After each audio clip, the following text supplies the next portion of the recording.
The following content is explicit. Listener discretion is advised.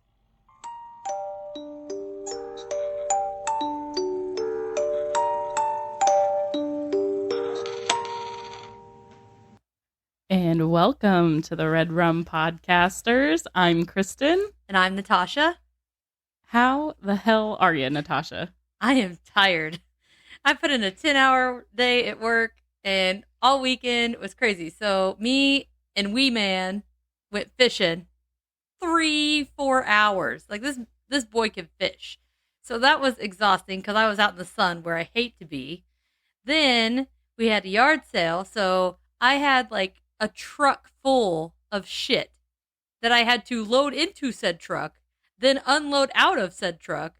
And thankfully, my husband had the truck, and I was like, oh, I can't bring it all back yet because, well, I don't have the truck. So now I've got to figure out when I'm supposed to get it when we don't even work the same shift. I noticed all of it piled up whenever I was here for the Patreon episode. Yeah. Notice all those totes are gone. So I had 6 large, like extra large totes full of clothes. Then we had like a bike, scooter, car seat, outside toys, like little kid stuff that he doesn't play with anymore. Just weird stuff. I had a little bicycle pedal thingy. Mm-hmm. I love that thing, but I got my bike now, so I don't need it. So how was your weekend? It was really good. I had a 3-day weekend because Ben had surgery on his leg. How'd that go? It went really well. He was awake for it. Oh, that's cool. But they gave him fentanyl. Oh, I bet he was feeling fantastic. Yeah, he was a little high when he came out of his surgery, but like it was kind of nice because he didn't have that anesthesia fog. So whenever we got home, we just had like a day to spend together because our girls were at daycare. Like, and we don't get those very often. Well, too bad he was drugged, or you could have put him to work. It kind of happened. It was super nice Friday. So we decided that we were going to open all the windows in the house instead of letting the AC run. And we opened up the front windows, which we never open those. And it was really dirty on the window sills. So he's like, give me a broom. So he just started cleaning. Oh, that's not the kind of work I was talking about. Well, I know. But so maybe we should get Ben hooked on fentanyl if he cleans. That's what I said. I said, if you're going to clean more, man.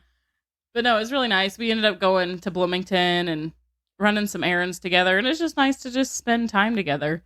Saturday was just a chill day at home. And Sunday, my brother and his fiance ended up coming down from Indy kind of on an impromptu thing. Oh. So my brother works for the railroad and he doesn't his schedule's so weird. Like he could get called in at any time, but he had an actual day off. So they decided to come down. So we had some really good family time and he got to spend some time with his nieces, which was nice because they don't get that very often with him. And I bet they loved it. Oh my gosh, it was so much fun. It was Did you have any chaos? Like chaos ensued? No, not really. Oh wow. Yeah, like we played with Bubbles out on the patio. We were getting her to use some of her new sign language, which was really nice. And like they were just very interactive, which they were really interactive with M. Yeah. But yeah, it was just a really good weekend. Like it was relaxing. Like I came to work today. Both girls were in bed by 10 o'clock last night. Dear God, I don't even stay up that late. Em didn't have a nap yesterday. So both girls were in bed by 10 o'clock. I came to work decently well rested because the baby slept through the night. And hot dog. I know. I'm just like, and my house is clean. Like I made sure to clean the whole house before I went to bed last night. So I came home from work today, walked in the house, and there's my beloved doing laundry without being asked. And then I walked into the house and just stood there, and he's like, what's wrong? And I'm like, son of a bitch, it's clean. I was like, I must have married the right guy. Yeah, I made sure that my house was clean last night because Em has swim lessons today, and I knew that we were recording. And I really despise whenever we have a busy day, and I know I'm not going to feel like doing much whenever we get home besides like cooking dinner and taking care of the kids. Yeah. I despise going home to like the chaos from the weekend. It was really nice to just be able to like know that is out of my mind. Like, I'm not thinking about what I have to do whenever I get home. So I got to tell you this story because Is it the one you messaged me about? Yes, I've been waiting to tell you this. Okay. Hubby comes home from work, making his deliveries and all that fun stuff. And he's like, "You're never going to believe what I delivered today." And I was like, "Really?" And I was like, "Probably not. Go ahead and tell me." He was like, I delivered someone's cremains today. Yeah, I was like, you delivered a person. Like, that is insane. New to him, not new to my dad. Yeah, so I just thought it was funny because, like, on the side of the box, it said human cremains. Oh my gosh. On the side of the box, and he was like, I didn't know how to handle the box. Just for, like, listener background, my dad just graduated with his degree in mortuary science. He just became, like, a mortician. He'll be licensed by the end of the year, so transporting dead bodies, not something new. Yeah. So I just thought it was so funny. And then, like, he delivered some famous dude's package yesterday or something. And he was going on about it. Are we talking, like, John Cougar, John Mellencamp? No. Like, some famous professional MLB player. I don't remember his name. Huh. But, yeah. So he was like, I had this package. I was like, cool. I was like, who the hell is that? Had to Google him. He gave me his whole story and spiel and all this stuff, and I'm just like, oh my gosh. It's like, okay. It's like the cremains was way more entertaining than this. I was like, let me know if you have any more of those. Ugh, that'd be so awesome. So are you ready to get into this? Yeah. So can we get a little, like, background on what your story's going to be about? Without giving away too much? So I am covering a cryptid. Okay. So we're circling back around. I did a cryptid. We've done a UFO. We've done a ghost story. We've done kind of, a little bit of random stuff. Oh, the random stuff was on Patreon. So if you didn't sign up for that for the $5 tier, you should do it. You can hear it. Speaking of, we have a new patron. We have a new patron. Well, to the everybody feed, we have 2 new patrons. Yes, we do have 2 new patrons. Oh my gosh. And we now have 125 downloads. I'm super excited. Not that I watch it all the time or anything, but I watch it all the time and everything. Well, and just as a background, I know a lot of you know we record in advance. Yes, usually 2 to 3 weeks ahead of time. So it is now June 12th. I don't know when you're going to be hearing this. I think it's going to be 2 weeks from now. So if you do sign up for Patreon and you don't hear your name on an episode right away, just keep in mind that we usually record multiples and we do it ahead of time. So we might not know that you exist yet, but bear with us. We will get to you. I promise. And we'll take care of that at the end of the episode. Yes. So that we'll announce those ones at the end of the episode. And so mine, there's 3 stories and they're just like funny, stupid, like crimes. They're like 3 really short ones, but they're really funny. So are you ready to get into this? Yeah, let's do it. Okay. So, like I said, I have 3 different stories, and they kind of come from all over. The first one I titled The Shoe Thieves. The Shoe Thieves? Okay, I'm not going to ask any questions. I'll try not to ask any questions till you're done. So, in Peru, there were some thieves that decided they would break into a shoe store. They stole an estimated $13,000 worth of sneakers. The only problem? They were all the right shoe.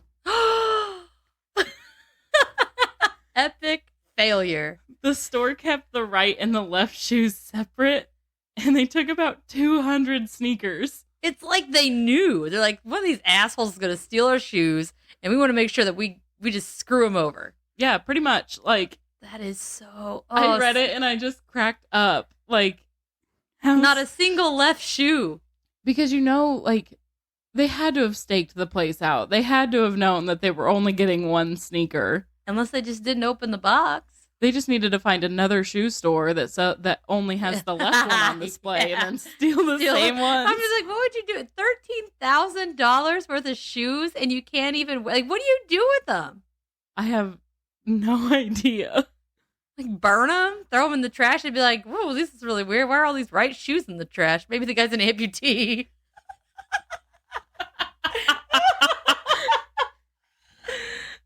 Maybe that's who they sell them to. Just people without without a left foot. Oh, see, that's genius. And then you get rid of the evidence, make a little extra money. And then you don't seem so stupid. Yeah. It's like I totally did it on purpose. 100%. And they'd be like, where'd you get all these shoes? But I mean, how hard is it going to be to find a bunch of people with the left leg amputated? You just wait outside a hospital and wait for them to come out. Or like a physical therapy place. Scout them out. Oh, shoot. Oh, my God. That's great. On to my second story for the day. I titled it, Is That You? So, intriguing. In Scotland, a man tried to rob a 17-year-old at an ATM. He donned a mask and pressed a knife into the teen's neck. The teen asked, "Are you serious? And do you know who this is?" He had just withdrawn 10 pounds. He then pulls his father's mask down and asked him what he was doing. Oh my God, he robbed his own kid? On purpose? Well, do you think it was on purpose, or do you think he was like going to the first? Oh, he would surely know who the kid is. No, he didn't know it was his son. Oh my God. Idiot. Well, how did he know it was his dad? The dad had a mask on. He pulled the mask off.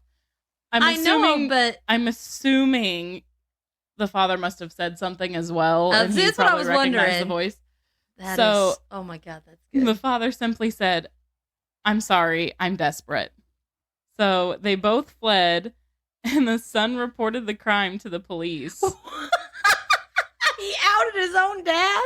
Even better, the father was arrested at his home, and at first he tried to deny everything, and then he said, "I'm sorry, I didn't know it was him at the cash machine. I done it. I'll do the time for it." He pleaded. He pleaded guilty and was sentenced to 26 months in prison. Oh my God, for robbing your own kid at an ATM. And then the kid narked. And then you're arrested at your home. Oh my gosh. And you tried to deny it. Like it never happened. Like, no, son, I did not put a knife in your throat at all. Maybe he recognized the knife. Maybe it was like a Pauline or Paula Deen or whatever knife. And he's like, "Hey, I recognize that knife. It's missing from the knife block at home. We cut our fishes open with that knife. Should that be our house?" That's our fish fillet knife. Oh my gosh. Oh. But yeah, like I said, stupid robbery. Like, stupid crimes. I'm still like, I can't believe the kid narked on him. I think it's great. Like, I feel like almost anybody I know, if their father accidentally tried to rob them at an ATM, they'd probably just laugh about it and like move on. There would be no narking involved. But then you also got to think, like, this kid's 17. He probably worked hard for his own money, and then his dad's trying to, like, and then it's just like the realization that your dad's a thief, and like, if it wasn't you, it was going to be somebody else. You know what I would have asked? Does my mother know? Does mom know where you are right now? Yeah. It's 10 o'clock. Do you know where your kids are? So my third story of the day is titled The Polite Bank Robbery. 65-year-old Donald Santa Cruz. This last Santa name... Claus? This last name is something else, man. It is Santacroce. I don't know. Good God. So he was arrested after handing a note to a Wells Fargo bank teller that read, "Please pardon me for doing this, but this is a robbery. Please give me $1. Thank you." The teller complied and asked him to leave. He then instructed her to call the police as he sat in the lobby to wait. He allegedly complained that the police were taking a long time to get there. Once the police arrived, he allegedly handed the dollar back to the police. The arrest report states, Donald said he had done this because he wanted to get arrested and go to federal prison. Donald stated that if he gets out of jail, he will rob another bank and ask for more money next time, trying to get the result of going to federal prison. Okay, so that's what I was thinking this whole time. As soon as you said that it was like $1, I was like, what the fuck is this? But if he had been in the past arrested and he spent many years in prison. When you get out, the odds of you finding a good place to live and a good job and being somewhat functional in society, some guys can't do it. Like Shawshank, they get out and he's like, well, what the fuck do? I just need to commit another crime to go back in. Yeah, it didn't give the background on him, but he just wanted to go to federal prison. I wonder why he wanted to go to federal prison instead of other prison.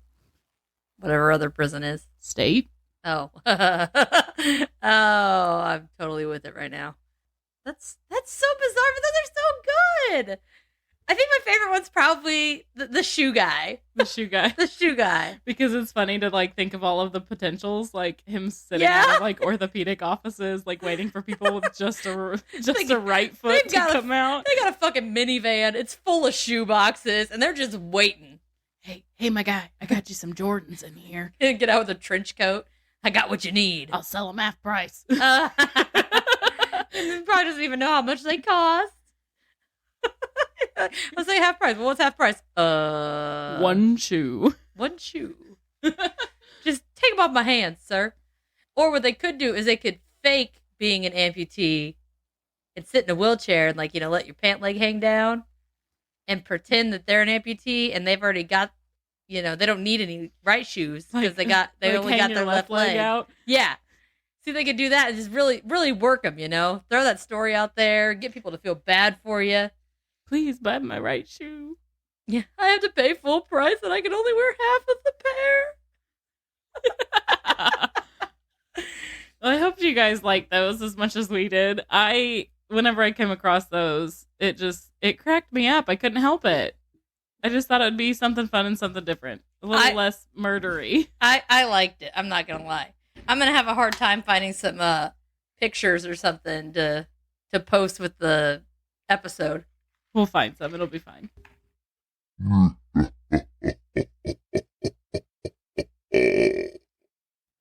Welcome to this week's Inner Bitchin'. Topic for today is strange fair foods. Number 1. Deep fried scorpion in Arizona. Number 2. Mealworm covered caramel apples, Arizona. Number 3. Spam curds in Minnesota. Number 4. Deep fried pig ears in Minnesota. Number 5. Maggot melt sandwich in Arizona.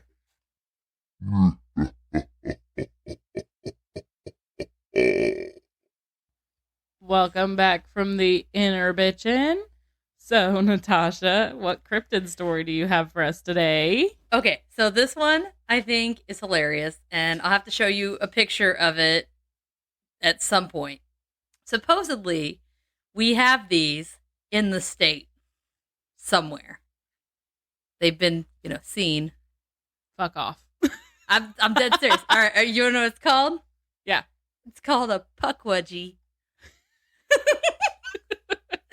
They'd be really adorable, but the picture makes them look horrendous. I feel like if you just pronounced it different, it'd be like a Pokemon name. I know. Pukwudgie. Oh, my gosh.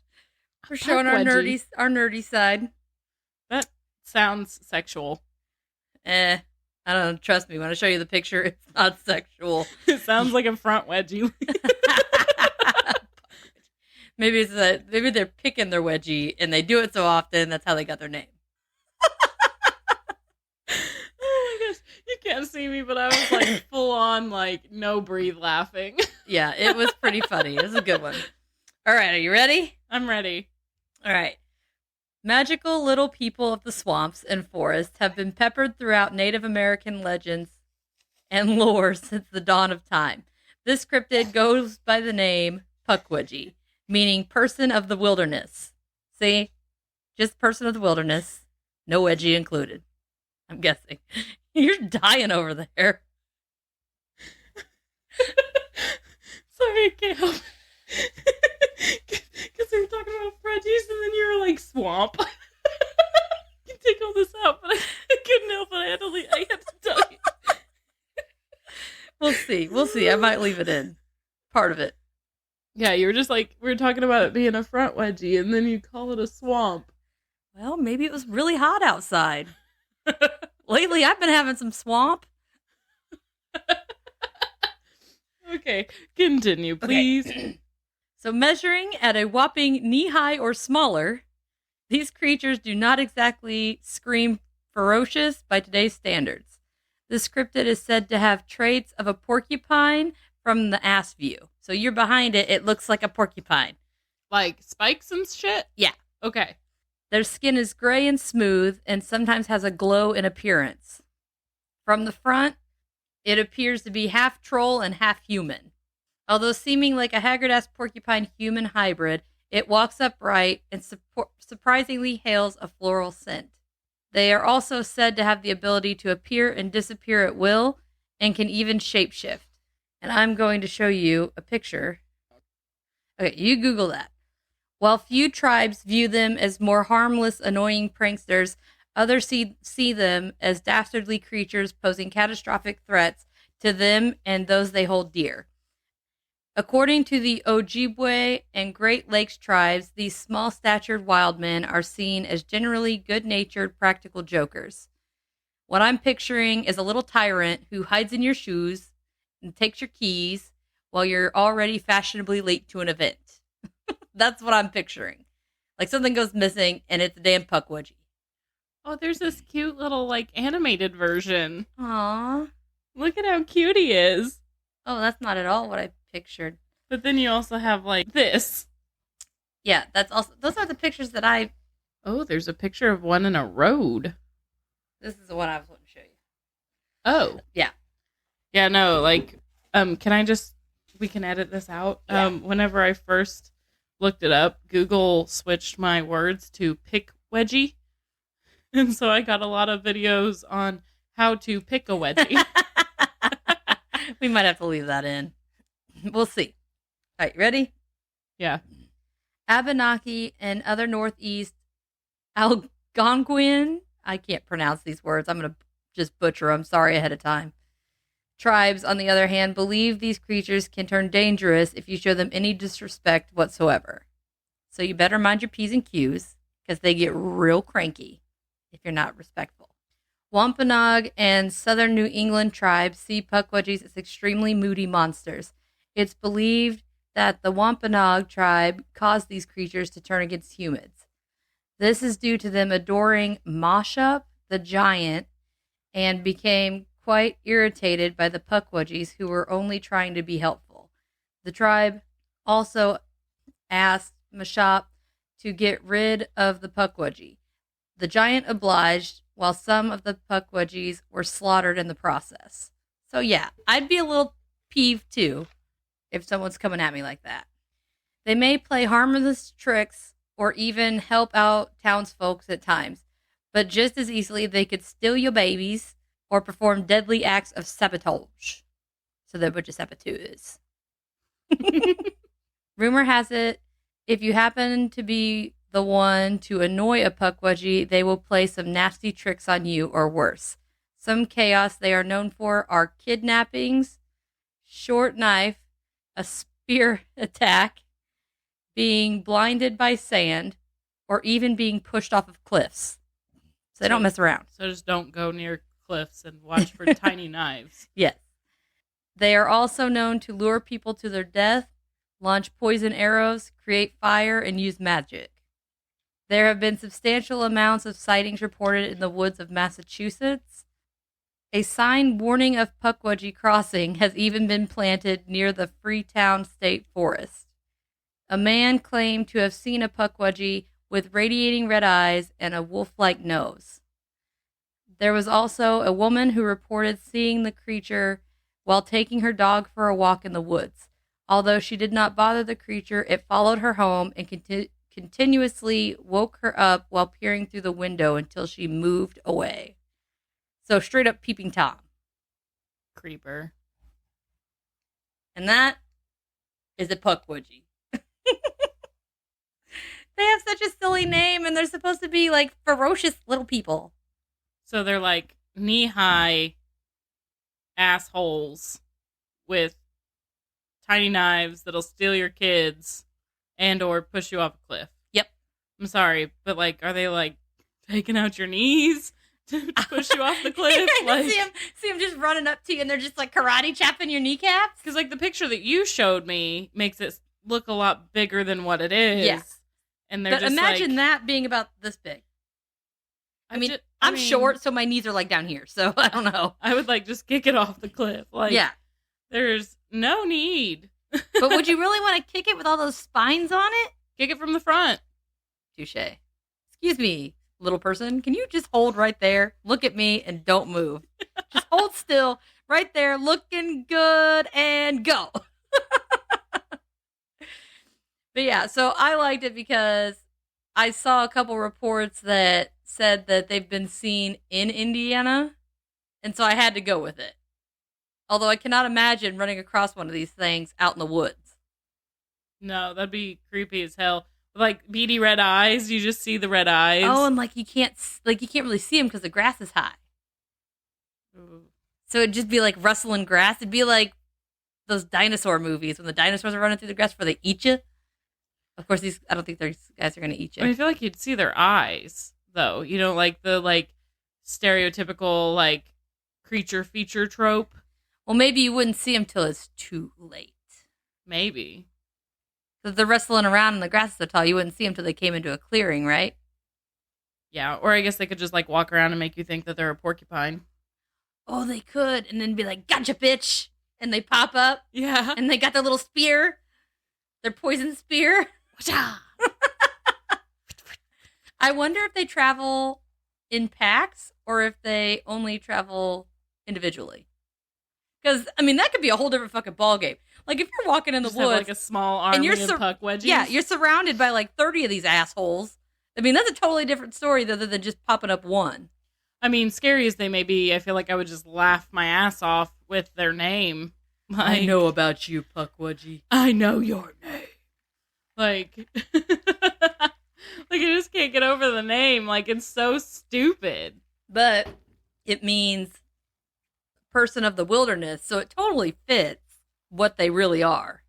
And most of these came from Native American legend, so their name's going to be a little different than we'd be Short Stack or something. Yeah. The wild man. They're so stupid. Like I said, I just can't get over their name. The Pukwudgie. All right, so now that we're done with that, we got all the fun stuff out of the way. Ooh, can I do the first one? You want to get the first one? Yeah. So we have 2 new Patreon subscribers, and we would like to thank those people for contributing. Our first one is Dixon Cider. It never gets old. I was just waiting to see how long it was going to take for somebody to do something like that, and I love it. I love it. I think it is a total riot, and it is just phenomenal. Could not have asked for anything better than that. So a big thank you to Dixon Cider for your support. And I'm going to go ahead and shout out our second new Patreon, which is Miss Serena. Oh, I know Serena. I know. We love you. We'll see you at Thanksgiving dinner, if not sooner. You too, Michaela. I don't know about this Dixon Cider person, but we might see you at Thanksgiving dinner. I don't know. If not, you're invited. Yeah. Just tell them at the door your name, and then I'll probably give you the green light. Those are our patrons. So again, from me too, thank you.